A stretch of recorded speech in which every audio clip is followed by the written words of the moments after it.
En fait, on est parti de notre techno en se disant, par rapport aux enjeux de la société dans la réutilisation, il faut qu'on développe une boîte autour du nettoyage qui devienne un leader du nettoyage, mais avec comme vision d'aller sur la réutilisation. C'est-à-dire qu'on ne va pas nettoyer n'importe quoi. On est vraiment là pour aider à la réutilisation grâce à un nettoyage rapide, efficace et le plus écologique possible. Bonjour à toutes et à tous. Bienvenue dans ce nouvel épisode d'Innovation Leaders, le podcast qui donne la parole aux leaders de la tech et de l'innovation. Vous retrouverez toutes les ressources citées dans ce podcast sur notre site innovationleaders.live.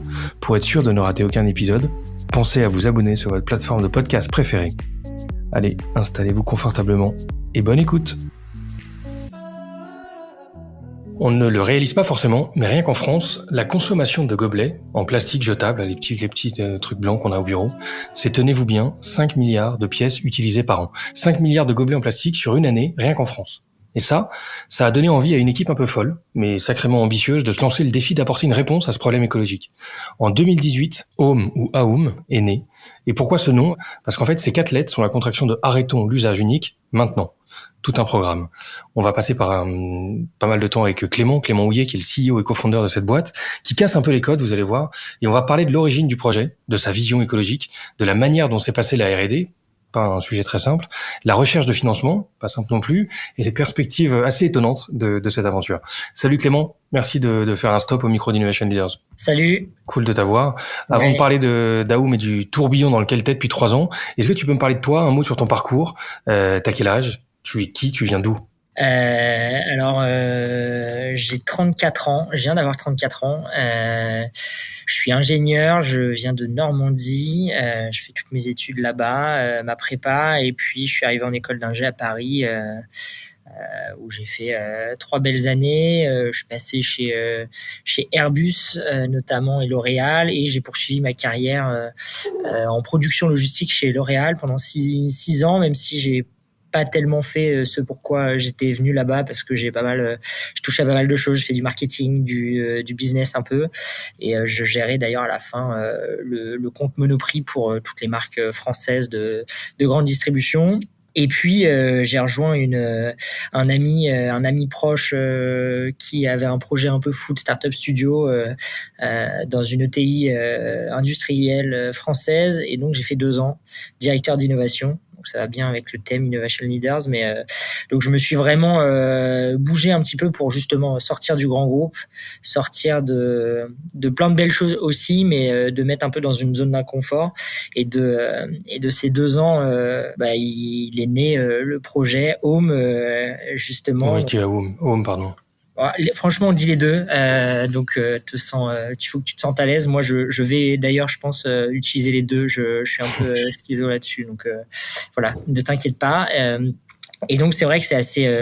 Je pense tous les entrepreneurs ont leur parcours. Il y en a, c'est en sortant d'école, ils ont envie de faire ça. Moi, c'était un peu plus long, et je suis très content aussi parce que je pense c'est encore plus dans le hardware. On en parlera sans doute après, mais c'était un point fort en fait d'avoir j'ai pas énormément d'expérience, mais l'expérience que j'ai pu avoir nourrit forcément la boîte que tu crées et le projet que tu crées. Je pense qu'on n'aurait pas eu la même ambition avec mes associés, mais avec Maxime aussi, avec qui on a construit pas mal toute la vision industrielle, si on n'avait pas eu notre parcours avant. Et voilà. Et donc on a créé en effet la boîte en 2018 avec donc 4 cofondateurs. Tu les rencontres comment, ces 4-là ? En fait, il y a Maxime qui m'a fait venir dans l'entreprise, et Mathieu et Thomas qui étaient aussi dans l'entreprise, donc qui s'appelle Supratech, et qui étaient déjà présents et avec qui on a monté ce projet-là, rencontrés dans l'entreprise, quoi. Ok. Comment vous vous êtes répartis les rôles entre les cofondeurs ? Comment s'est réparti les rôles ? Je pense, alors c'est assez intéressant, et je pense que c'est une des forces du projet. On est très complémentaires, et en fait on va le voir. Nous on a pas mal, on s'est déjà scindé avec Maxime, où Maxime va gérer toute la partie tech pure, donc ça va être la R&D, la prod maintenant, parce qu'on a la prod et la partie ce que nous on appelle maintenance, mais customer support. Et moi je gère plutôt la partie financière, business, marketing et people. Et ensuite, Mathieu est un peu notre chercheur fou, donc c'est lui qui dépose les brevets, qui a réfléchi à la techno depuis le début. Et puis Thomas, c'est un couteau suisse, donc il s'occupe de tous les sujets sur lesquels on a des problématiques en ce moment. Donc en ce moment, c'est au tout début, c'était beaucoup de R&D. Après, ça a été du business parce qu'il fallait vendre le produit. Et puis maintenant, on a pas mal de sujets, notamment à l'export avec la maintenance, etc. Donc il apporte pas mal de conseils sur la partie customer support, notamment pour aller à l'international et fiabiliser encore plus nos machines. Donc voilà, c'est un beau couteau suisse et c'est toujours intéressant d'avoir quelqu'un de dispo aussi pour des sujets brûlants, ouais. quoi. Ouais, c'est ça. Ok. Et alors, vous étiez tous les 4 dans la même boîte? Ouais. L'idée vient comment de Home? Ouais, c'est en fait en arrivant dans la boîte, il y avait ils faisaient de la vapeur, nettoyage vapeur, donc achat-revente de machines qui s'achetaient en Italie et qui revendaient beaucoup à des auto-entrepreneurs ou des industries pour dégraisser des lignes de prod ou alors carrément les auto-entrepreneurs pour nettoyer des véhicules et faire ce qu'ils appelaient de la rénovation esthétique. Et donc, c'était des machines vapeur. Et en fait, notre constat a été... et en fait, on est parti de la technologie en se disant c'est assez dingue de voir que dans le milieu du nettoyage, il y a eu que très peu d'innovation depuis longtemps et que la vapeur est sous-utilisée. C'est-à-dire que dans notre quotidien, on a un peu de vapeur pour le nettoyage, mais d'ailleurs les machines sont assez bas de gamme et font que la durée de vie et la qualité du nettoyage vapeur est pas au rendez-vous.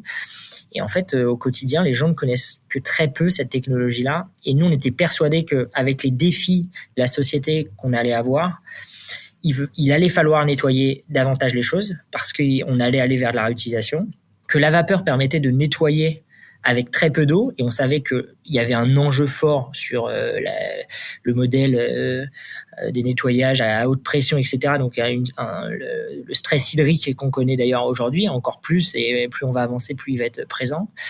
Et puis le côté aussi chimie où la vapeur permettait de nettoyer sans chimie. Et en fait, on est parti de notre techno en se disant par rapport aux enjeux de la société dans la réutilisation, il faut qu'on trouve, il faut qu'on développe une boîte autour du nettoyage qui devienne un leader du nettoyage, mais avec comme vision d'aller sur la réutilisation. C'est-à-dire qu'on ne va pas nettoyer n'importe quoi. On est vraiment là pour aider à la réutilisation grâce à un nettoyage rapide, efficace et le plus écologique possible. Donc c'est assez souvent on part du marché et on essaie de trouver une techno. Là en fait c'est plutôt bien évidemment qu'on a fait des analyses de marché, bien évidemment qu'on a réfléchi, mais ce qui nous a nous je pense animé au démarrage, c'est la techno quoi. Donc là vous voyez un potentiel assez peu utilisé, ouais. Quelque chose qui peut impacter avec une approche écologique qui a été là dès le départ. Ouais. Et je pense que ça a été le sujet d'ailleurs où nous on a aussi beaucoup travaillé très tôt tous les quatre sur la vision de la boîte, l'ADN, parce qu'en fait on parle de nettoyage, mais est-ce qu'on aurait pu faire du nettoyage mais sans avoir cette facette écologique? Et pareil, c'est ce qui nous a animés et d'où le nom d'ailleurs, arrêtons l'usage unique maintenant, qu'on a retravaillé parce que c'est aussi une syllabe qu'on retrouve dans le yoga. Donc c'est pour ça que je t'autorise à dire Aum, c'est cette résonance là qu'on voulait aussi avoir entre les humains et la planète. Et donc on s'est créé comme ça en 2018 avec la question qu'est-ce qu'on allait nettoyer. Donc tu as très bien introduit le sujet. On s'est attaqué au gobelet jetable qui était pour nous un symbole en fait de l'usage unique qui quand on regarde d'ailleurs l'histoire du gobelet jetable, c'est un produit qui a 100 ans, qui a vécu pour surtout des problématiques d'hygiène, puis aussi un intérêt en termes de praticité.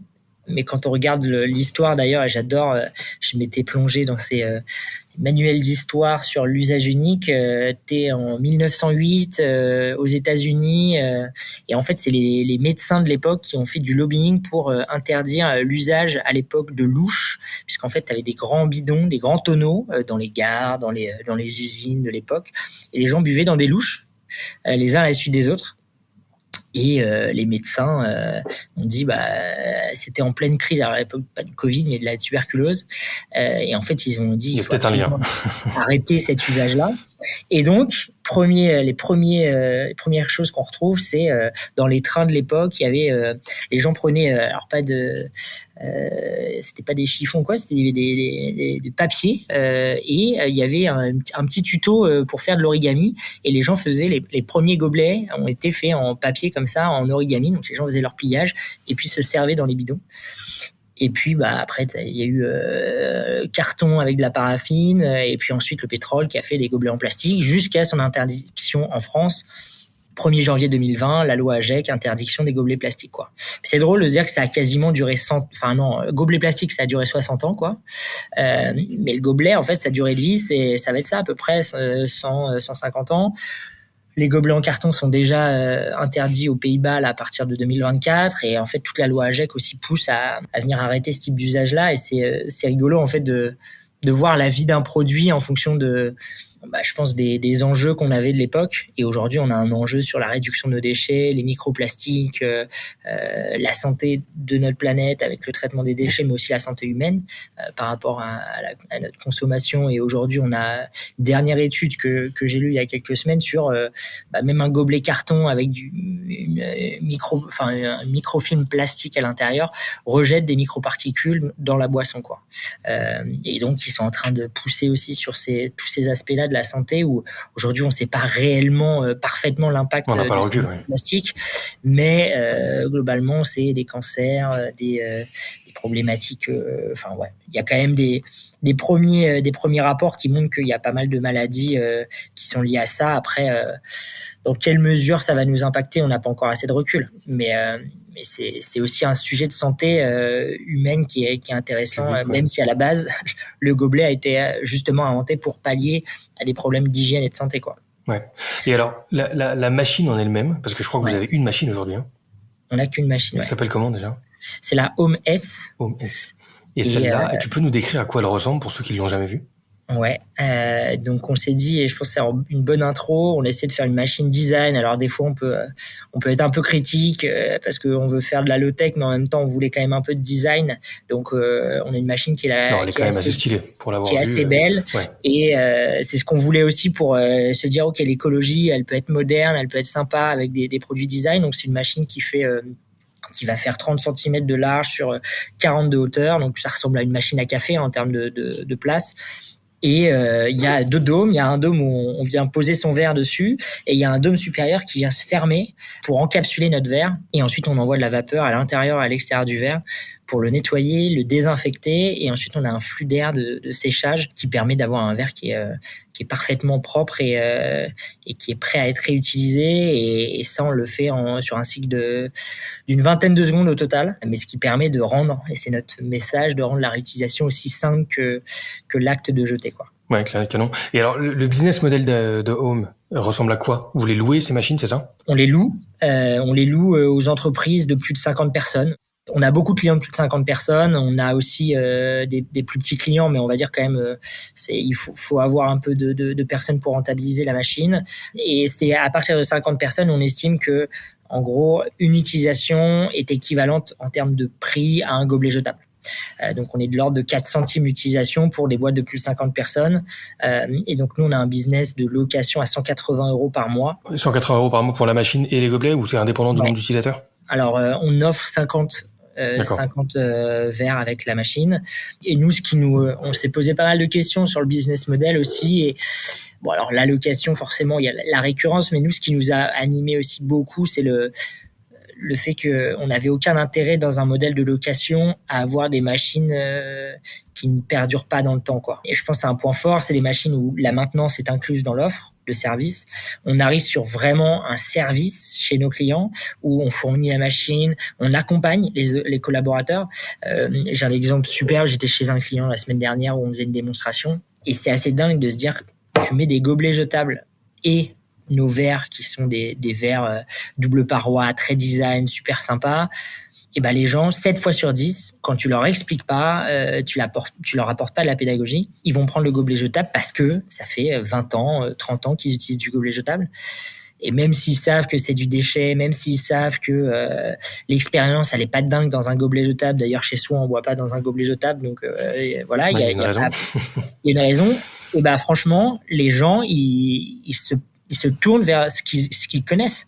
Et donc c'est aussi pour ça qu'on accompagne nos clients dans transformation de l'usage, et puis ensuite dans le déploiement pour apporter toute la pédagogie sur cadrer l'usage avec les collaborateurs, expliquer pourquoi on n'utilise que 2 centilitres d'eau par nettoyage, l'énergie qu'on va consommer, pourquoi c'est plus intéressant que de nettoyer à la main. Donc il y a toute cette pédagogie qu'on apporte. Et ensuite toute la data qu'on apporte via nos machines sur le nombre de cycles, le nombre d'eau utilisée, ce qui permet aussi d'alimenter les rapports RSE. Et ce qui fait en fait un package un peu global qui est sympa, et où nous en fait on se dit la machine, s'il y a un problème, on la répare. Et en fait la machine elle ne dure pas que 3 ou 4 ans qui est la durée de nos contrats aujourd'hui, mais l'objectif c'est de tenir 15-20 ans avec nos machines, parce qu'on les a conçues de manière à ce qu'elles soient ultra robustes. Et en vrai sur un modèle de location, on a zéro intérêt à ce qu'au bout de 3 ans la machine on la mette à la poubelle, quoi. Ouais. Et ces machines, c'est vous qui les avez conçues, ouais, d'accord. On les a conçus, donc on a fait toute la partie R&D, donc on a finalisé la techno avec des pots de brevets, etc. Et puis ensuite on est passé à toute la conception mécanique et la conception électronique jusqu'à l'industrialisation. Donc on a industrialisé, on a nos moules avec nos injecteurs qui sont en Espagne, enfin notre injecteur qui est en Espagne.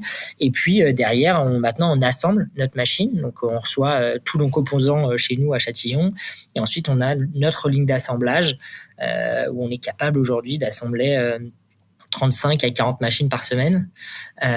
Et ensuite, on livre directement nos clients en France et maintenant Benelux et Suisse. Bon, tu peux nous donner quelques chiffres là qu'on comprenne un peu la dynamique et la taille de Dome aujourd'hui? On a un peu plus de 200 clients. On a signé, donc là, on a lancé la machine il y a environ 1 an en commercialisation, 500 machines en parc. On va sécuriser 6,5 millions d'euros de chiffre d'affaires là sur l'année, et on est 54 dans la boîte maintenant. Donc non, ça fait du monde, et c'est ce qui est excitant aussi, et je pense que ça s'explique assez bien avec ce modèle 100% intégré que j'ai un peu d'expliquer, et qui fait qu'on a besoin de ressources et qu'on a besoin d'être bon un peu sur toute la chaîne de valeur du produit. Mais c'est à notre sens qui permet aussi d'avoir ces chiffres-là aujourd'hui, c'est-à-dire qu'on maîtrise notre produit de A à Z, et donc c'est aussi ce qui a plu. On a fait, je pense dans les chiffres aussi intéressants, dans la démarche qu'on a eue, on a fait 150, un peu plus de 150 optimisations produits depuis le lancement en septembre 2021. Donc en fait, on est présent chez nos clients. Donc en fait, dès qu'on a un retour et que ça nous convient pas, on retourne voir la R&D. Derrière, on fait un point pour faire un changement de produit avec la maintenance, la prod et la R&D, en disant ok, est-ce que c'est good en termes de coût, est-ce que c'est bon en termes de production, est-ce qu'on va pouvoir monter le produit, et est-ce qu'en maintenance ça va pas poser de problème derrière. Ouais. Et ça, on est capable d'avoir des boucles de rétroaction qui sont ultra courtes. Et on en parlera. En plus, les équipes sont pas hyper éloignées dans les bureaux, donc ça peut vite, on peut vite passer d'un bureau à un autre pour en parler. Et je pense que je discutais avec une autre boîte hardware là il y a pas longtemps, qui me disait mais pourquoi vous êtes fous, pourquoi vous avez internalisé la production? Est-ce qu'il n'y a pas des gens qui savent faire ça mieux que vous, entre guillemets, et sans doute à plus grande échelle. Après, sur les volumes que je cite, c'est-à-dire qu'on va faire 2000 machines l'an prochain, en fait, on reste encore sur des volumes qui sont pas pharaoniques, quoi. Ouais. Et là-dessus, c'est ultra intéressant d'avoir encore la main sur la production, et je pense que c'est l'ADN aussi qu'on a, qu'on souhaitait être une boîte industrielle depuis le début, et je pense que c'est ultra et là on le voit, on n'aurait pas internalisé la production, jamais on n'aurait pu faire ces modifications sur le produit aussi rapidement, parce que on aurait eu beaucoup moins d'agilité et de réactivité avec un partenaire. Ouais, clairement. Qu'est-ce qui fait que ce projet, qui est un peu dingue au départ, parce que c'est quand même un marché relativement complexe à pénétrer, avec en plus le développement d'un nouvel usage, ce qui est quand même pas anodin, qui prend énormément de temps. On peut imaginer les galères techniques que ça peut représenter. Pourquoi cette idée, elle est pas restée au stade de discussion entre potes dans un bar, et qu'est-ce qui fait qu'elle est arrivée à voir le jour et avoir le succès qu'elle a, tu crois? Comment tu l'expliques? Je pense qu'il y a il y a des moments où en fait aussi dans notre vie on est capable de passer à l'acte plus facilement, que on parle des planètes qui s'alignent.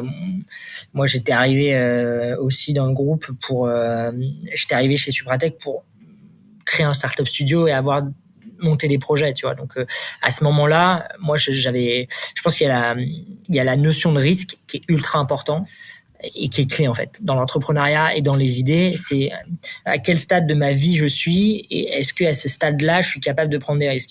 Je pense que tu as souvent 3 phases. Tu as la phase où tu sors d'école et que t'as potentiellement encore papa, maman pour t'aider financièrement. Et du coup, tu dis, c'est le bon moment pour monter ma boîte. Et en fait, pourquoi? Parce que c'est, je pense, ton mindset où t'as rien à perdre, entre guillemets, tu sors d'école, ça va être ta première expérience. Ensuite, je pense que t'as un peu la phase qui arrive à peu près à celle où j'étais, c'est-à-dire la trentaine, où t'as un côté où t'as déjà fait 6-7 ans d'expérience pro et tu te poses des questions sur, ok, soit je reste dans un grand groupe et je fais ma carrière là-bas, et je sais où je vais atterrir à peu près et c'est pas forcément ce qui m'excite. Donc, faut que j'apporte des nouveaux ingrédients. Ce qui m'est arrivé, mais moi, je l'ai fait en 2 étapes. C'est-à-dire, je suis d'abord arrivé dans une boîte qui, en gros, m'a embauché pour faire un peu de l'intrapreneuriat ou de l'entrepreneuriat un peu déguisé. Et en fait, d'ailleurs, qui n'a pas tellement fonctionné puisque je suis sorti du groupe pour être à 100% chez Home. Mais bon, en tout cas, je pense que c'est à peu près ce schéma-là et on le voyait, nous, à l'époque, d'ailleurs, du Startup Studio qu'on avait créé où les porteurs de projets, c'est à peu près aussi à cet âge-là, la trentaine, où ils se posent des questions et ils vont quitter Sanofi, Air Liquide ou les boîtes de consulting ou voilà. Et ensuite, je pense que la dernière étape de l'entrepreneuriat, c'est les gens qui sont sans doute un peu plus loin, qui ont fait une carrière et qui en ont marre et t'as plutôt on va dire la cinquantaine et tu peux monter ta boîte souvent de conseils, d'expertise, voilà, tu vois. C'est un peu les patterns que j'ai en tête aujourd'hui. Il y aura forcément des cas d'exception et je peux pas englober 100% des entrepreneurs là-dedans, mais et je pense que c'est lié à des moments de notre vie où on est capable de prendre des risques, ou pour certains, et c'était le cas d'ailleurs, je pense que l'exemple est intéressant, quand je suis parti de chez L'Oréal pour aller chez Supratech, les gens me disaient, mais t'es fou quoi, c'est dingue de partir dans une PME ETI francilienne qui fait pas beaucoup de chiffre d'affaires, alors que t'as tout le confort et le cadre d'un grand groupe. Et déjà pour moi, c'était non, il n'y a pas de risque. Et tu vois, la prise de risque, elle est différente en fonction des gens. Et je pense qu'elle est primordiale. Et les gens qui pensent prendre beaucoup de risques, en fait, ça marchera pas. D'ailleurs, il faut, à mon sens, quand on fait de l'entrepreneuriat comme ça, il faut en avoir l'envie parce que c'est long et il faut pas avoir cette notion de risque ou sinon on a peur et en ayant cette peur, à la moindre adversité, on arrête. Ouais. Et en parlant de galère, toi, t'en as vécu pas mal. Tu peux nous dresser parce que même si les choses vont vite et que la boîte n'a pas été construite il y a très très longtemps, il y a quand même eu des étapes dures. Quelles ont été, avec le recul, les grandes galères par lesquelles tu ou vous êtes passés? Bah, je pense que les plus grandes galères, ça a été le financement quand même, où tu te rends compte que c'était un milieu que je connaissais pas parfaitement, mais tu te rends compte que les banques, c'est pas du tout les bons interlocuteurs au démarrage d'un projet, que ça prend énormément de temps dans le hardware de réussir à valoriser tout le travail qu'on fait en R&D, qui est en fait, on est en phase de financier et ils préfèrent globalement des boîtes SaaS où les investissements sont quand même beaucoup plus légers. Et en plus, on sait que derrière, une fois qu'on a à peu près réussi à stabiliser un produit, il faut le lancer l'industrialisation et que là, il y a aussi de grandes chances que ça pète.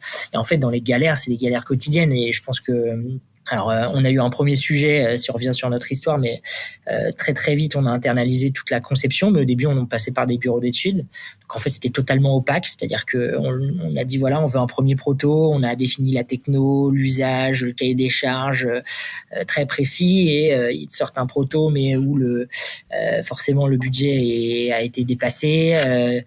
Le produit marche pas exactement comme tu veux. T'as une petite armoire élect pour piloter la machine, mais au final, l'électricien qui s'est occupé de ça, il y a des trucs qu'il avait pas prévus. Donc toi, nous c'était notre soirée de lancement, on faisait notre keynote à l'époque. En fait, la machine marchait pas alors qu'on avait 250 invités qui devaient venir. Et en fait, tu sens que tu maîtrises rien. C'est-à-dire que tu es obligé de rappeler le gars, mais le gars dit non, mais moi je suis, ça y est, j'ai fini, donc je peux revenir que dans 10 jours, quoi. En fait, il dit non, en fait, moi je veux de la réactivité. Et en fait, je pense que ça a été de telles frustrations Donc on s'est dit, il faut qu'on maîtrise vraiment notre produit et il faut qu'on recrute en interne. Ça a été les premières galères parce qu'après, une fois que tu internalises la techno, il faut déjà que tu fasses monter tes mecs en compétence sur ce sujet-là.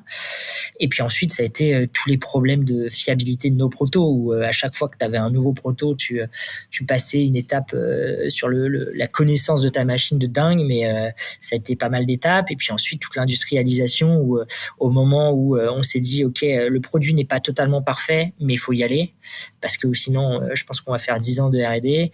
Et il faut qu'on apprenne encore de nos clients. Donc, ça a été les premières installs de nos machines où forcément la fiabilité était pas parfaitement au rendez-vous. Donc, merci à nos premiers clients qui clairement ont joué le jeu. Et en fait, on a pas mal. On avait de la maintenance. En fait, on le savait. Et donc, en fait, on a prévu le coup avec pas mal de personnes en maintenance où on était capable de faire un switch machine dans la journée. Et du coup, nos clients, en fait, ils étaient contents presque. Ils nous disaient, putain, j'ai jamais vu une boîte avec hyper réactif. Si grande. Et en parallèle de tout ça, ça a été de se dire, OK, on a des étapes d'amélioration du produit qui sont compliquées, qui prennent du temps. Ça a duré quasiment 3 ans, donc c'est long. Et en parallèle, il y a des investisseurs et on a besoin de trouver des investisseurs qui croient en projet alors qu'on leur monte un prototype qui globalement ne marche pas très bien.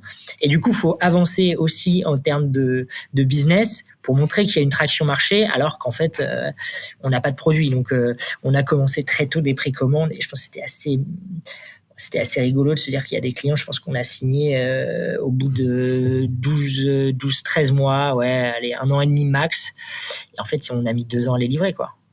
On a mis 2 ans à les livrer, donc il y a eu le Covid entre deux, donc on leur disait qu'avec le Covid c'était compliqué, les appros. Puis eux, ils n'avaient plus personne dans le bureau, donc c'était moins urgent. Bon, voilà, mais et nous pourtant on était persuadés qu'on allait lancer plus tôt quand même. Et donc ça a été de maintenir. Donc on a créé une belle relation avec nos clients, nos premiers clients ambassadeurs. Kering notamment qui nous a fait confiance depuis le début, assez hallucinant, et ça a été les premiers, on a installé nos premières machines chez eux, et puis ensuite les premières installations qui se passent. Franchement, on pensait que ça se passerait moins bien que ça.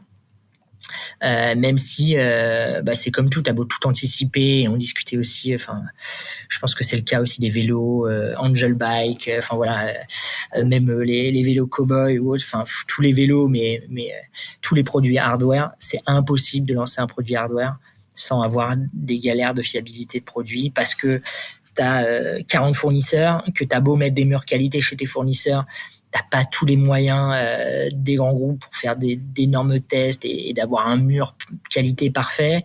Donc t'as forcément des produits que tu reçois qui sont pas exactement conformes, une électrovanne qui pète. Nous pareil, nos monteurs qui étaient pas totalement experts dans le montage, donc t'as eu des couacs, des trucs qui ont été mal conçus aussi. Nous, notre évacuation, toute l'évacuation de la vapeur et de l'eau au démarrage ne fonctionnait pas bien. Ouais, et ça se voit directement.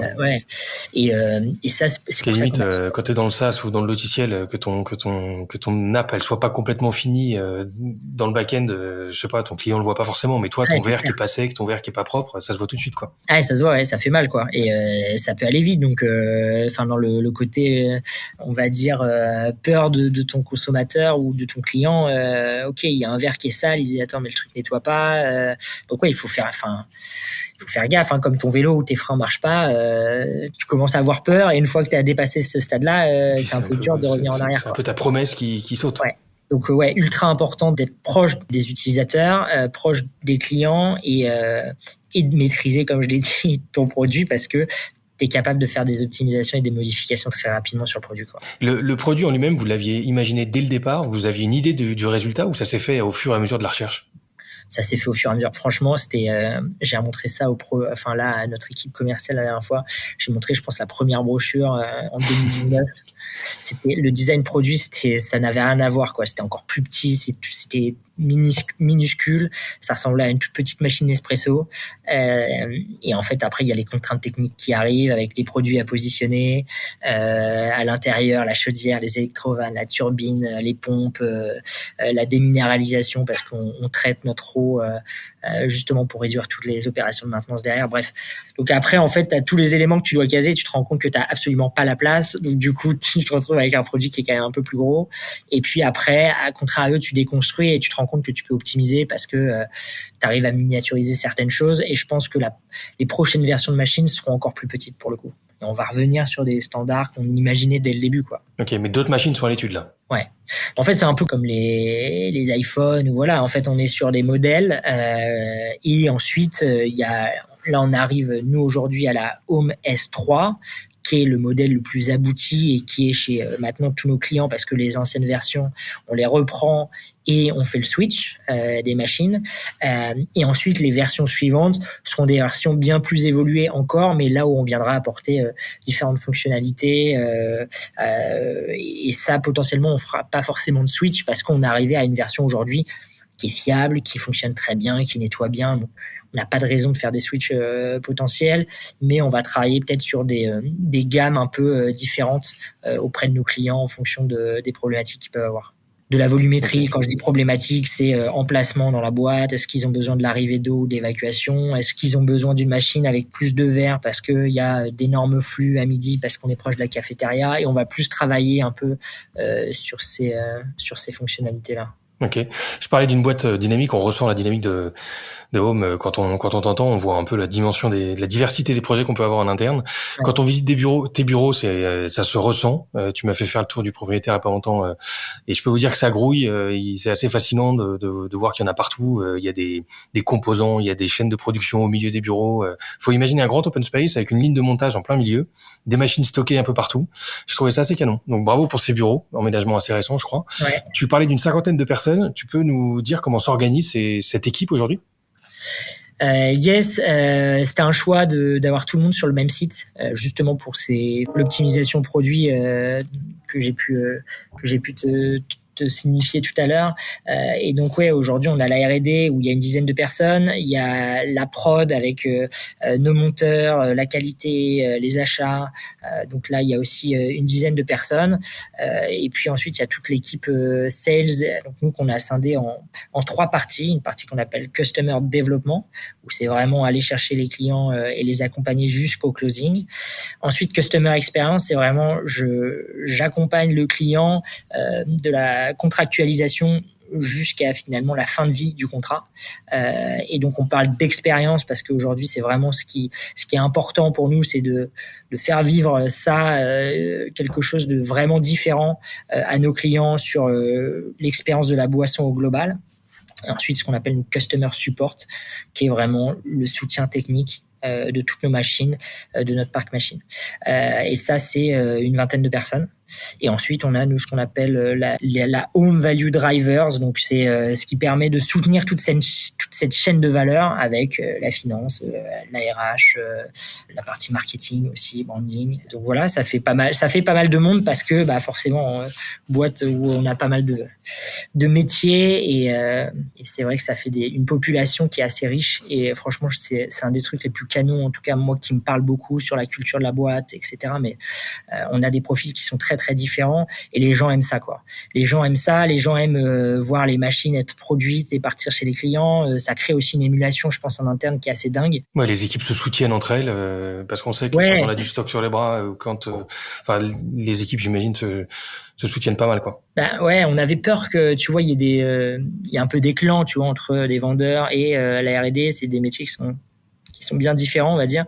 Il y en a qui sont objectivés avec des ventes, des variables, et parler de variables à des personnes en R&D, c'est compliqué, quoi. Le timing, il faut prendre le temps que ça prendra, quoi, tu vois. Mais au final, je trouve que ça a créé, on a essayé au maximum que les gens de la R&D puissent aller chez les clients et que aussi nous, nos vendeurs voient comment ça se passe en prod, voient aussi comment ça se passe en R&D. Et le fait qu'on soit tous sur le même site aide forcément ces interactions. Et on l'a vu pendant une courte période, là, juste avant le déménagement, on a dû scinder les équipes parce qu'on n'avait plus de place. Et en vrai, la communication, elle se fait beaucoup moins bien. On crée des petites tensions là-dessus qui n'ont pas lieu d'être, à mon sens, ou en tout cas qui n'existent pas quand on est tous ensemble, parce qu'il y a une communication qui est plus fluide, parce que il y a... En fait, on arrive à se parler plus simplement quand on se voit et quand on voit les galères des autres aussi, quoi. Et ça, je pense qu'en termes, nous, d'ADN, c'est ce qu'on voulait. Et on est très content d'avoir Ça va un peu dans le sens de l'histoire parce que des boîtes comme Tesla font la même chose, rapprochent les bureaux. Exotech, j'en parlais il y a pas longtemps, Ouais. rapproche aussi les bureaux et la R&D est au milieu des open space. Donc c'est a priori c'est quelque chose qui a l'air d'être un trend et qui va dans le bon sens, quoi. Ouais, je pense que c'est, en tout cas, nous, c'est notre vision depuis le début. Et pareil, que de se dire que l'industrie, il faut qu'on la repense. Et aujourd'hui, on peut le dire, moi, j'ai mis mes monteurs et ma ligne, elle est dans des bureaux au rez-de-chaussée où ils ont vu sur un jardin, avec un restaurant d'entreprise au -1, là, alors ils appellent ça, pardon, le rez-de-jardin. En fait, c'est des locaux qui sont incroyables, quoi. Et quand j'ai visité les usines de Brandt il y a pas longtemps, clairement, c'est pas du tout la même chose. C'est pas les mêmes. Alors c'est pas les mêmes industries, c'est pas les mêmes volumes non plus. Hein. On va pas non plus. Je vais absolument pas cracher sur ces belles boîtes industrielles.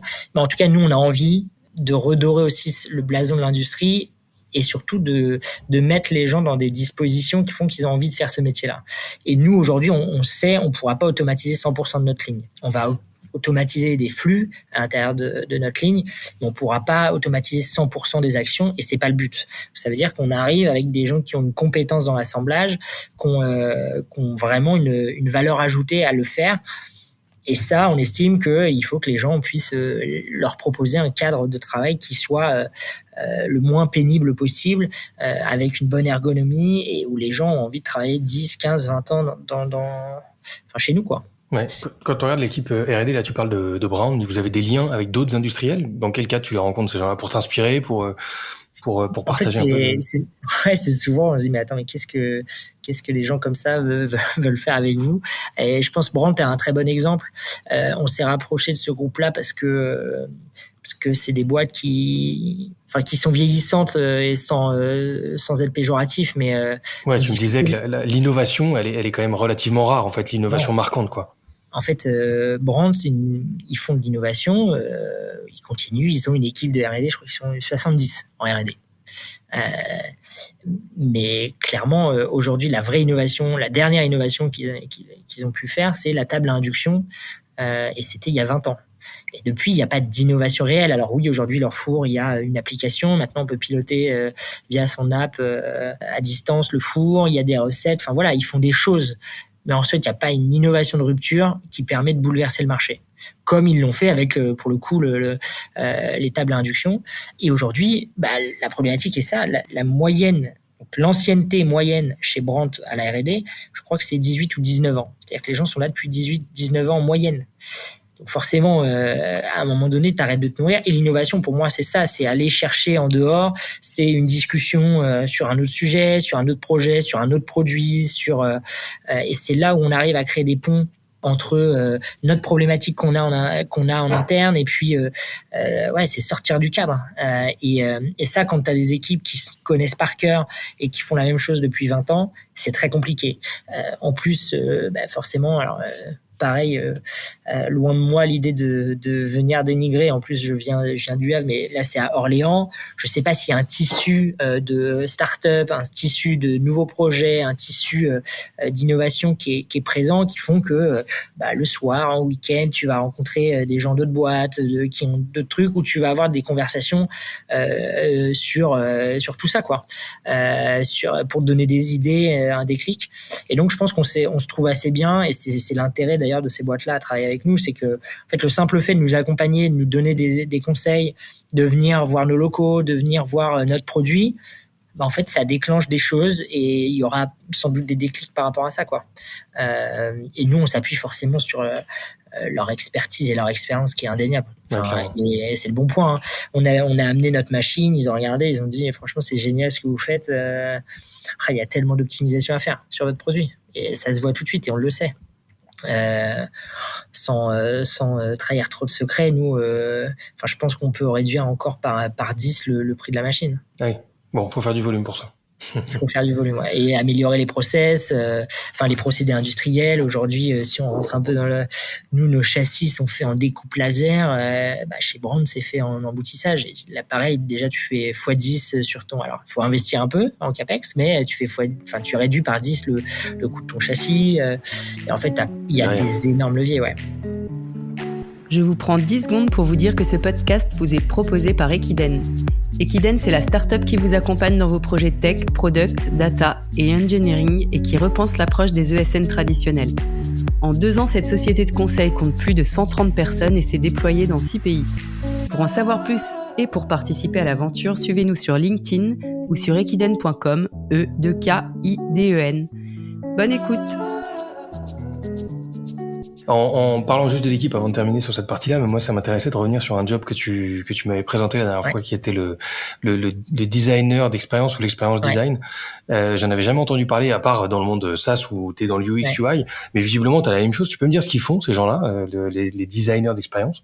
Ouais, c'était le gros point. On a une innovation technologique, mais on a aussi une innovation d'usage. Et c'est un peu ce que j'ai dit tout à l'heure sur le fait que, en fait, tu dois accompagner les gens dans la transformation. T'as un gobelet jetable, t'as des verres. Et en fait, nous, on vient. Alors, c'est une personne qui a cette formation-là via les écoles de design. Ils ont cette spécialité-là de design d'expérience.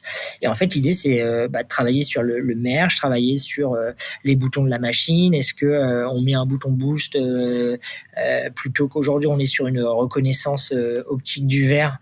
Est-ce qu'on rajoute des boutons pour que on aille sur un nettoyage encore un peu plus performant pour les cafés qui sont séchés depuis 3 semaines? C'est de regarder comment le consommateur, comment l'utilisateur se comporte devant la machine. Est-ce qu'il comprend du premier coup? Au bout de combien de temps il est totalement autonome? Est-ce qu'il ramène son verre à côté de la machine? Est-ce qu'il faut mettre les verres en libre service ou est-ce que on va mettre les verres un par personne? Parce que on se rend compte que aujourd'hui, quand on met des verres libre service, t'as 15% de vol. Par contre, quand on donne un verre à chaque personne, tu t'arrives sur 2% de vol globalement. Et donc, c'est comment tu arrives à créer finalement cette transformation dans les entreprises et que l'expérience soit la plus ludique, la plus simple et que les gens se disent putain waouh c'est génial. Je vais en parler en soirée justement où je vais en parler autour de moi. Et en fait, c'est le bouche à oreille derrière qui s'active et c'est ce qu'on veut vendre. Et c'est justement je pense l'effet waouh au moment où tu testes les premières fois la machine, c'est ce qu'on veut procurer chez les utilisateurs. Et pour ça, il y a des métiers, et il y a des gens qui ont des expertises et qui nous accompagnent et sans eux, on serait... Mais ça, je trouve ça fascinant, tu vois, de monter une boîte et de te dire, il y a quelqu'un qui bosse toute la journée sur ton produit en essayant vraiment de tout comprendre de son produit, de son usage et de t'aider à l'améliorer. Je trouve ça assez canon, quoi. Et tu sais que, alors c'est pas là, nous, c'est une certaine particularité, je te l'accorde, même si chez Brandt, ils ont internalisé un chef cuisinier, quoi. C'est-à-dire que tu as un chef cuisinier chez Brandt, il a son four et ses tables à induction et toute la journée, il fait la recette de cuisine et il regarde ce qui se passe. Tiens, ça c'est pas mal. Et il fait ça toute la journée. Il a son labo et quelque part c'est un utilisateur, quoi. C'est pareil, quoi. Il leur fait des retours sur le four là. J'ai mal au dos à force de, tu vois. Là-dessus la porte elle fonctionne pas bien. J'ai vu que moi ma tarte tatin, j'ai beau mettre le programme 180 machin, elle est pas bien cuite, tu vois. Clairement. Ça doit être assez intéressant au quotidien. Et en plus, le contact utilisateur, un peu comme des feedbacks, des talks avec des in situ qui doivent être assez riches pour tes utilisateurs. C'est ce qui est génial, c'est qu'on est sur un produit physique, hardware. Hein. Donc en fait, on arrive à avoir beaucoup de retours. On a beaucoup de retours de nos utilisateurs et des retours qui sont ultra concrets. Sur du SaaS, c'est un peu plus compliqué, tu vois. Avoir un retour sur une feature, une fonctionnalité que t'as pas sur ton produit. En fait, la personne n'est même pas au courant qu'on pourrait avoir potentiellement cette fonctionnalité. C'est compliqué. Ouais. Nous, en fait, le produit, ça se voit tout de suite. Ce que tu veux pas, c'est, je sais pas, il y a une appétence humaine à d'ailleurs être très critique envers ce genre de produit ou non. Alors, il y a de tout, mais t'as des gens qui ont des idées un peu folles, quoi. Mais sans doute, mais ils ont tous des... Les gens sont attachés à leur environnement de travail. Tu rajoutes un truc, tout le monde discute sur le truc. Ça doit quand même, ça fait jaser, quoi. Et tu les vends à qui ces machines, toi? En fait, ton point d'entrée dans un grand compte, c'est quoi? C'est la partie HR, la partie peut-être RSE d'ailleurs, je sais pas.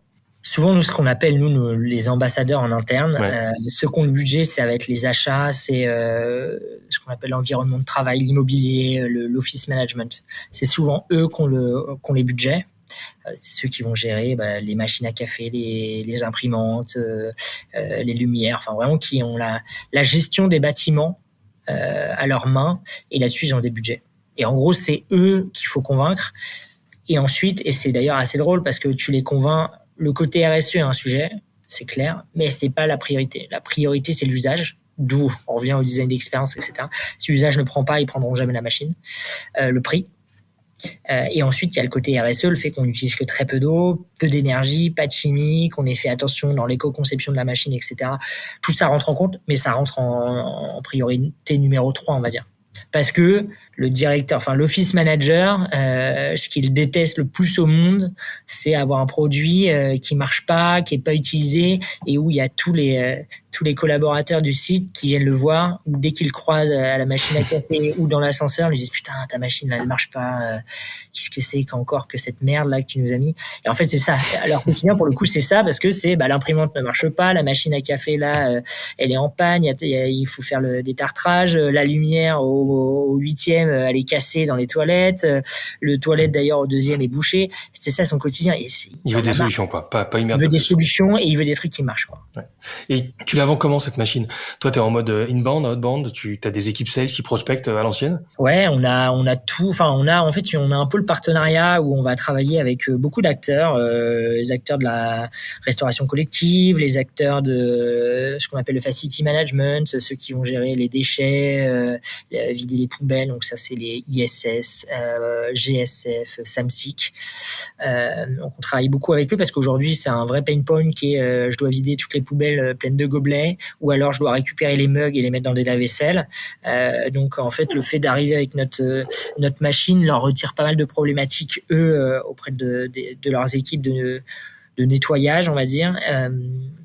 Donc ça c'est des relais, les architectes d'intérieur aussi, tous ceux qui font les aménagements de bureaux. Donc on travaille aussi beaucoup avec eux pour qu'en fait on soit une solution qui soit prescrite aussi à la base, c'est-à-dire quand ils vont revoir le plan de la cuisine ou les cozy corners, les tisaneries ou autres, qu'on puisse penser dès le démarrage à la machine et à ce qu'on puisse l'intégrer dans leurs espaces. Ça va être les acteurs du café, des fontaines à eau, sur lequel pareil ils arrivent, on a finalement les mêmes interlocuteurs. Donc là c'est le pôle partenariat qu'on a bien développé, et ensuite on a une équipe en effet qui va faire la prospection et derrière le closing avec le client. Là-dessus, c'est quand même pas mal on arrive à cibler assez bien les personas cibles. Et puis après, on a forcément du phoning, de l'emailing, LinkedIn. On a même pas mal de lettres. C'est assez, on a signé Total comme ça, Total Énergie, où on a envoyé une lettre à Monsieur Pouyanné qui a répondu, et on a commencé comme ça chez Total Énergie quoi. Donc comme quoi il faut tenter un peu d'audace aussi, je pense que c'est important, et en parler autour de soi aussi. Voilà. Assez rare mais qui peuvent marcher. OK. Ouais. Et bon, écoute canon. Et là aujourd'hui vous êtes entre on va dire PME ou TPE, 50 personnes PME, ouais. Et très grand compte, mais vous avez quoi, la moitié du CAC 40, tu me disais, un truc comme ça? Ouais, c'est ça. Ouais, c'est assez avec des potentiels d'upsell chez ces clients-là qui sont ultra intéressants. Donc oui, on a été ciblé aussi. Je pense ces grosses boîtes-là parce qu'ils sont demandeurs d'innovation, ils sont prêts à prendre le risque aussi au début.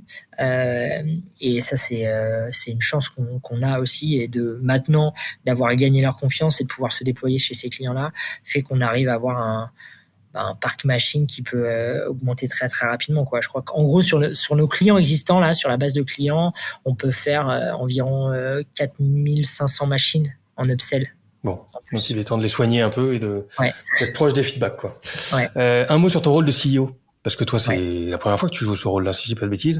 Ouais. Ça s'est fait naturellement. Tu l'as abordé comment ce rôle-là au départ, et comment tu gères cette évolution? Ben c'est de la remise en question permanente, je pense. Et puis le rôle surtout évolue tout le temps quoi. Au début on était 4. Donc c'est juste une étiquette. Ouais, clairement, c'est juste une étiquette, et ça dépend énormément de sa personnalité. Moi, j'étais la locomotive, j'essayais d'aller le plus vite, et fallait faire quoi. Tout n'était pas parfait, mais mon rôle était que les gens, qu'on avance tous les 4 et être dans l'action constamment. créer un premier visuel, aller voir des clients potentiels, essayer d'aller chercher des fonds, mailler tout un réseau et créer en fait de l'effervescence et convaincre des gens de rejoindre l'aventure, au chômage ou pas au chômage au début, en donnant des parts ou en disant écoute, travaille pour nous et puis on verra demain ce qu'on fera, convaincre des investisseurs, convaincre des clients, convaincre des fournisseurs, nous faire confiance parce qu'on était sur peu de volume aussi, donc c'était potentiellement des risques pour les fournisseurs. Donc c'est un métier de conviction et c'est pour ça que je pense qu'il faut pas avoir peur parce que sinon ça se sent aussi dans le discours quoi. Et quand il faut convaincre des gens de rejoindre l'aventure, si tu leur dis en fait je sais pas, j'ai un peu peur, le projet je sais pas, j'y crois pas, je sais pas si dans 3 mois on sera encore là, je pense que tu recrutes personne quoi. Je pense que c'est les premiers marqueurs aussi intéressants, est-ce que tu arrives à recruter des gens dans ta boîte quoi. T'arrives à les embarquer avec toi, quoi. Ouais. Et là, aujourd'hui, c'est le challenge. Et puis ensuite, c'est de transformer constamment, en fait, les équipes sur les prochaines étapes de la boîte, de les accompagner dans le management, dans la rigueur, dans la culture, pour garder, en fait, cette efficacité qu'on peut avoir là déjà, mais de se dire, tiens, là, aujourd'hui, on est 50, demain, on sera 80, 100, 200. Qu'est-ce qu'il faut mettre en place maintenant pour que demain, ça continue de marcher? Et donc là, c'est de la gestion humaine beaucoup plus, de la structure. J'ai une grande partie people aujourd'hui quand même. Comment on accompagne les 6 premiers salariés qui sont arrivés dans la boîte? Quelle histoire on leur raconte aujourd'hui pour qu'ils aient encore foi dans le projet? Pour les accompagner dans la transformation de la boîte, c'est-à-dire ne pas faire la transformation sans eux du coup, et de leur dire voilà, la boîte se transforme, mais de comment tu les intègres dans la transformation de la boîte. Et chaque personne, en fonction de l'étape à laquelle elle est arrivée, va vivre l'expérience différemment. Et en fonction aussi du caractère et des gens, il va y avoir des évolutions. Et donc ça, c'est quelque chose que j'adore faire. Et demain, ça sera encore plus de pilotage, je pense, même s'il y en a déjà un peu. Mais là, il y a une grande partie RH qui est très forte. Et puis le rôle assez classique, mais de la relation avec les investisseurs et d'être encore à ce stade-là le premier commercial de la boîte. Clairement. D'être là sur les deals, d'être là où ça chauffe. Ouais. Tu parles de la relation avec les investisseurs. Ça m'intéresse d'avoir un peu ton feedback parce qu'on en parlait au tout début, mais c'était quand même une sacrée épreuve cette levée de fonds. Et pourtant, t'étais relativement dans les belles années parce que on sait que les choses sont en train de se tendre. Ouais. Avec le retour d'expérience que t'as, quels seraient tes conseils, tes recos pour une levée de fonds efficace dans un univers hardware? Alors, je pense qu'il y a, même si le schéma, alors on va dire la période n'est pas ultra propice au lever de fonds, en fait je pense qu'elle n'a jamais été réellement propice de toute manière pour du hardware. Okay. Donc l'avantage entre guillemets pour les boîtes hardware, c'est que les valorisations étaient déjà basses. En fait, j'ai envie de dire c'est assez stable sur le hardware. Autant le SaaS, je pense que c'est vraiment compliqué aujourd'hui.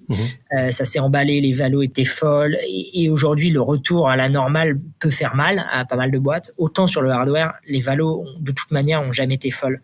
Donc donc ça c'est un premier point déjà, c'est de se dire que sur du hardware au final on s'en sort pas trop mal. En tout cas il y a pas de changement quoi. Ouais. Donc je connais pas de boîtes hardware qui ont des valorisations ultra hautes. À voir. Peut-être que tu auras des retours en commentaire de ce podcast. Et je suis preneur d'avoir les infos d'ailleurs. Donc ça c'est un point clé. Ensuite il y a quand même une tendance à vouloir réindustrialiser la France. Et fait qu'il y a quand même, avec la BPI ou autre, qui aide énormément, il y a quand même aujourd'hui France Relance qui peut mettre des tickets assez intéressants pour accompagner les boîtes hardware dans leur développement. Et c'était pas le cas avant, donc ça pareil c'est un bon levier. Et après par contre en effet il n'y a pas énormément d'acteurs sur la place qui sont prêts à accompagner ce type de modèle, mais je pense que ça évolue justement parce que l'État accompagne et du coup on se dit si je mets 3 millions et que derrière il y a 3 millions d'effets de levier avec la BPI, c'est déjà un peu plus intéressant. Donc franchement bravo et merci, je pense, à tout ce qui a été fait sur les boîtes Indus hardware parce que moi, je vois aujourd'hui la différence. Par contre, nous, dans le passé, ça a été compliqué. Et en fait, ce qui est dur, c'est aussi la raison pour laquelle les valos sont pas hautes, c'est qu'il n'y a pas beaucoup d'acteurs. Donc, en fait, t'as pas de concurrence, donc tu fais pas monter réellement la mayonnaise, quoi. Donc il faut trouver son fonds lead, et une fois que tu as un fonds lead qui veut bien y aller, c'est un peu plus simple d'aller chercher le reste du tour pour le coup. Mais c'est ce fonds lead qu'il faut trouver. Il n'y a pas énormément d'acteurs. Il faut fitter, et je pense que le secret, c'est avoir une équipe qui est ultra robuste. Une équipe qui est complémentaire, une équipe qui est capable de gérer ces boîtes-là qui sont complexes. Ça, c'est mon premier conseil, donc bien se structurer, et ensuite de montrer qu'il y a une traction marché qui est présente. Aujourd'hui, nous, ça a été le gros sujet, et on a réussi à lever en série A parce que on a montré qu'on avait énormément de clients qui avaient choisi déjà le produit. Ouais, tu avais fait ton système de prévente. Ouais, et ça c'est dur parce qu'en fait t'es en R&D, potentiellement tu vas avoir un produit sympa, mais si tu t'es pas confronté au marché, les fonds peuvent être ultra réticents. Donc il faut être bon en market, être bon en business, et être bon en opération dès le début, quoi. Ouais. Le fake it until you make it a certaines limites dans le hardware, quoi. Si tu peux pas avoir ta machine, tu peux pas la toucher, le bouton fonctionne pas, c'est quand même compliqué, quoi. Ouais, mais il faut que t'en aies un peu, quoi. Ouais. Et t'es obligé d'en avoir un peu. En tout cas, quand on a réussi à vendre à des clients la machine en juste des slides, quoi. Ouais. Ils n'ont jamais vu le produit. Ouais, et puis si t'avais attendu d'avoir une machine qui tourne, tu commencerais peut-être à la vendre maintenant. On n'aurait jamais levé. En fait, on serait mort 8 fois, quoi. Et on parlait de politique engagée, mais apparemment, toi, t'as une visite bientôt qui va être sympa dans tes bureaux. Raconte un peu, c'est comment tu décroches ce passage du ministre dans les bureaux, là. Il faut faire un peu de lobbying quand même. Non, il faut. Pareil, pour la petite histoire, l'inauguration des bureaux d'Home, ça sera quoi, mi-décembre, le 15? Le 15 décembre.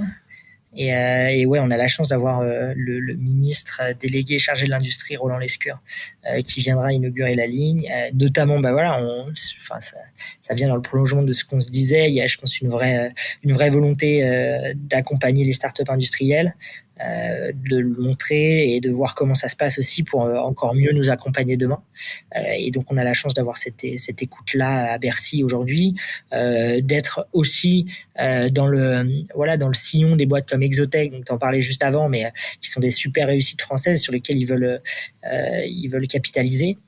Donc en effet, on va pouvoir montrer ce qu'on sait faire, et puis j'espère inspirer d'autres boîtes pour aller dans cette voie-là. En tout cas, c'est canon. Belle histoire. Et un mot par rapport aussi pour finir sur la manière dont vous gérez les équipes R&D, parce que finalement, quand tu parlais de Brand tout à l'heure qui doivent se renouveler et occuper les équipes, toi concrètement, tu as une équipe R&D chez toi, c'est-à-dire que tu peux te permettre de gamberger sur des nouveaux marchés, soit je pars sur l'axe initial de la vapeur, soit je pars sur l'axe de l'équipement dans le bureau. Si on doit réfléchir au next step pour Home, ça pourrait correspondre à quoi, et sur quoi vous avez envie de capitaliser, vous, dans votre savoir-faire? En fait, ce qui est assez drôle, c'est qu'on parlait au tout début du nettoyage, de la vapeur, et du fait de se dire, OK, on va être l'acteur qui va permettre de rendre la réutilisation la plus universelle possible, grâce à notre nettoyage très rapide sur le lieu de conso. On se rend compte que sur cette verticale-là, il y a d'autres contenants à aller adresser, notamment avec les enjeux ultra importants sur le vrac, la consigne dans les grandes et les moyennes surfaces. Donc ça va être les contenants alimentaires pour du vrac sec, les amandes, les pâtes, le riz, etc. Et sur le vrac non sec, les yaourts, par exemple. Donc là, on a des bonnes pistes à aller exploiter et sur lesquelles on peut utiliser notre techno de base, l'adapter avec des contenants un peu différents, mais garder. On imagine la taille du marché, ça peut être un marché de ouf. Ouais. Et qui nous inspire et qui nous excite aussi. Et je pense que c'est un autre point important quand on se lance dans des produits et dans une roadmap produit. Le conseil que j'ai, c'est franchement, faites des produits qui vont vous éclater et sur des marchés qui vous excitent, quoi.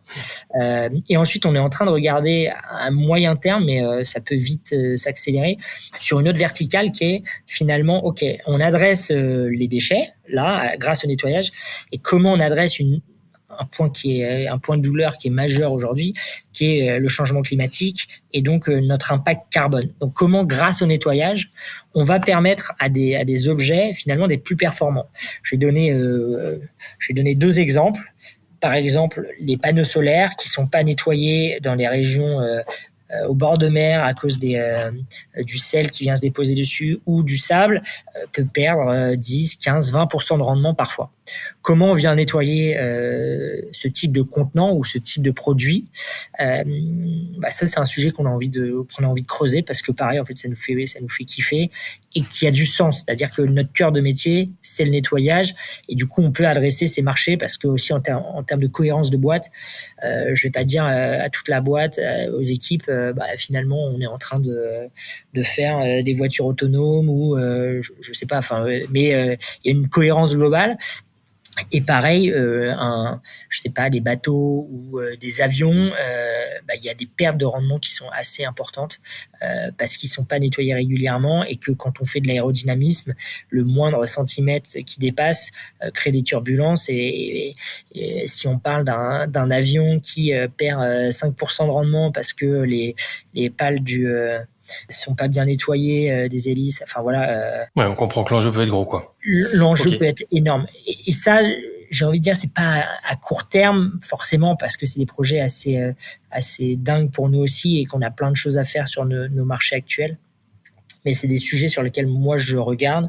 J'essaye aussi de réfléchir et de commencer aussi à préparer les équipes pour le futur et à faire rentrer cette idée-là au fur et à mesure et que demain, au moment où il faudra y aller, ils seront prêts, ils auront déjà finalement réfléchi de manière asynchrone, tu vois, en parallèle. Et ça, je pense que c'est aussi un point qui est important de préparer l'avenir. Ouais, mais en tant qu'entrepreneur, c'est quand même fascinant de se dire que j'ai ce projet, ce produit, cette compétence, où est-ce que je peux aller, quoi. Ouais. C'est à la fois flippant et fascinant. Ouais, il faut pas se défocus, tu vois. Il faut rester un peu les pieds sur terre aussi, ouais. Bon, et je sais que certains clients aussi gambergent avec toi parce que les panneaux solaires, on parlait de Total tout à l'heure, et c'est vrai parce que l'idée c'est quand même de réutiliser ton CRM et voir comment tu peux ouvrir garder les portes, faire le cheval de Troie dans les comptes avec lesquels tu as déjà des relations, et il y a peut-être des choses à co-construire avec tes clients, quoi. Ouais, exactement. Et ça peut être une phase intéressante de la relation client aussi. Et canon, merci Clément pour ces feedbacks. J'ai quelques questions un peu plus perso, un peu plus rapides pour toi. Ouais. Quelle a été la chose la plus difficile pour toi à titre perso au Home jusqu'ici? L'équilibre à trouver, je pense, entre la vie d'entrepreneur, la vie de famille, de papa, et puis les amis, le sport. Ça fait plaisir de voir un entrepreneur papa parce que moi je le suis avec 4 enfants et de temps en temps j'envie ceux qui sont encore à la phase, tu sais, comme tu disais tout à l'heure, de early stage. Je sors de mes études et je me lance parce que là tu te dis que t'as un boulevard, t'as du temps, t'as pas de contraintes, t'as rien. Et l'équilibre est pas facile. T'as des tips ou des routines ou des choses que t'as trouvées qui te permettent de te limiter et de vivre quand même pleinement les deux aspects de la vie, quoi. Je pense qu'il faut, en tout cas, j'essaye tout est dans mon agenda et aujourd'hui, soit je vais chercher mon fils à la crèche le soir, soit je le dépose le matin. Donc, on s'est réparti les tâches avec ma femme comme ça. Et oui, ce qui fait que parfois c'est un peu compliqué et donc il faut que tout soit dans l'agenda parce que ou sinon t'es mort. Et l'idée n'est pas d'oublier ton fils à la crèche, quoi, le soir. Ouais. Donc c'est anticiper un maximum et c'est ce qui est, je pense, et tu l'as vécu, mais c'est ce qui crée des décalages avec des gens qui ont une liberté dans leur agenda où toi t'as pas cette liberté-là, quoi. Donc alors ça t'oblige peut-être à être un peu plus discipliné, un peu plus focus, à choisir tes combats et à limiter ton temps. Et à devoir anticiper, tout anticiper. C'est-à-dire que moi j'ai mon programme du prochain mois où je sais exactement tous les matins et tous les soirs que je veux faire dans la semaine. Et du coup, j'arrive à gérer mon agenda et potentiellement gérer des cas exceptionnels. Mais si t'as pas une rigueur sur tes timings et ton agenda, t'es mort, quoi. Enfin, en tout cas, moi, à mon sens, si je veux cadrer les choses, tu peux pas gérer une vie de famille et une vie avec un enfant ou tu décides de passer du temps avec lui parce que tu peux aussi dans ce cas-là alors, ça dépend aussi des salaires que tu as mais de prendre des nounous etc mais ce qui a pas été notre souhait et donc ça veut dire avoir cette discipline là pour le coup. Dans quel job tu te vois dans 10 ans toi? Aujourd'hui il faudrait te souhaiter en vrai, je me vois encore dans la boîte et j'espère qu'on aura développé d'autres produits, mais je me vois encore évoluer et apprendre plein de choses, quoi. Et on en parlait de mon rôle.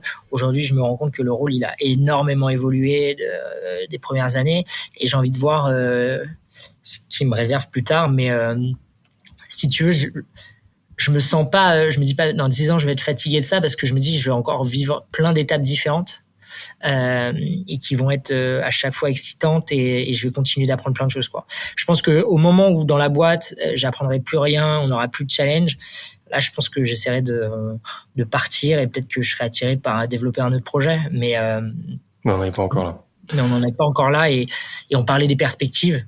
En fait, on a tellement de perspectives que je me vois faire plein de choses. Bon. Au niveau de la tech et de la green tech en particulier, est-ce qu'il y a des boîtes ou une boîte qui t'inspire en ce moment par son produit ou par sa capacité son opérationnel? C'est une bonne question. Il y a plein de boîtes, moi, qui m'inspirent dans le hardware. Après, je peux un petit clin d'œil. Il y a une boîte que je suis qui s'appelle Fogo, qui est une boîte qui fait du radiateur et qui repense le radiateur. Alors c'est une boîte qui est inspirante pour moi et que je suis et que j'essaie d'accompagner aussi avec mes conseils et j'aime bien parce que justement on parlait d'impact carbone et c'est comment sur un produit qui est très très simple, qui est un radiateur qui existe pareil depuis très longtemps, comment on vient repenser cet objet-là pour le rendre design et faire un peu le même travail que De Vialet a pu faire. Et du coup, je vais parler aussi de ces boîtes-là qui m'inspirent, mais comment De Vialet a pu faire sur les enceintes et sur le son, ou comment Dyson l'a fait sur l'aspiration, qui sont des boîtes que je trouve assez fascinantes. Ouais. D'ailleurs, ton design, il y a du De Vialet un peu dans le design, quoi. En tout cas, oui, c'est des boîtes qui m'ont inspiré, puisqu'en fait, on est sur des transformations d'usage ou de dépoussiérer un marché existant. Avec une notion de rupture, quand même. Ouais. Et du coup, il faut apporter aussi le design est clé dans l'adoption du produit, quoi. Ouais. Dans la partie média, je sais pas, des newsletters, des sites, des blogs que tu fréquentes pour essayer de développer ta culture tech, toi, tu te balades sur quoi comme type de contenu? Ou tu te balades juste dans tes bureaux et ça suffit? Ouais. Non, j'essaie de m'ouvrir beaucoup avec alors un des réseaux d'entrepreneurs. Donc on est au réseau Entreprendre, mais il y en a d'autres. Et j'écoute pas mal de podcasts. À l'époque, c'était pas mal le Coup d'État au tout début. C'était cette époque-là. Et puis j'écoute ton podcast, j'écoute aussi le podcast de Mathieu Stéphanie, Génération Do It Yourself. Je pense qu'avec en effet la naissance de mon fils, ça a été pas mal d'écoute la nuit, beaucoup. Donc j'arrivais à optimiser mon temps comme ça. Tu as découvert des périodes de temps que tu ne connaissais pas. Voilà, c'est ça, entre 1h et 4h du matin. Donc voilà. Donc ouais, je pense qu'aujourd'hui ça dépend énormément aussi comme je cours beaucoup, j'aime bien écouter les podcasts et ça reste pour moi aujourd'hui le meilleur élément pour apprendre des choses et me remettre en question et je réfléchis beaucoup comme ça, quoi. Est-ce qu'il y a une app dans ton téléphone que tu recommandes à tout le monde d'avoir? Si, je vais faire une pub aussi.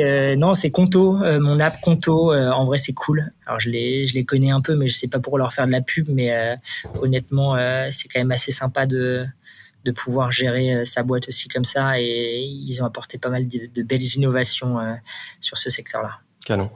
Merci. Et d'ailleurs, est-ce que tu as une reco à me faire en tant qu'invité sur quelqu'un qui aurait un parcours un peu inspirant dans la tech ou l'innovation que je pourrais inviter à ce micro? Tu pourrais inviter Jules Tréco, qui est très très bon aussi qui a géré Angel, avec qui on avait bien échangé sur les galères d'hardware. Ouais, d'hardware et comment développer un vélo. Et je trouve ça assez fascinant, ce secteur-là qui se transforme. Mais très bonne idée. Voilà. Je me le note. Merci Clément pour ces retours et cette expérience. Bravo pour le parcours jusqu'ici. Hâte de voir ce que les prochaines années vont nous réserver. Mais le départ était plutôt bon. Bravo à vous. Merci Geoffrey. Salut. Et voilà, cet épisode est terminé. J'espère qu'il vous aura inspiré. Si ce contenu vous a plu, je vous invite à suivre le compte Innovation Leaders sur LinkedIn et Instagram, mais pensez aussi à vous abonner à notre newsletter sur innovationleaders.live pour ne manquer aucun épisode. On se retrouve dans 2 semaines. À très vite.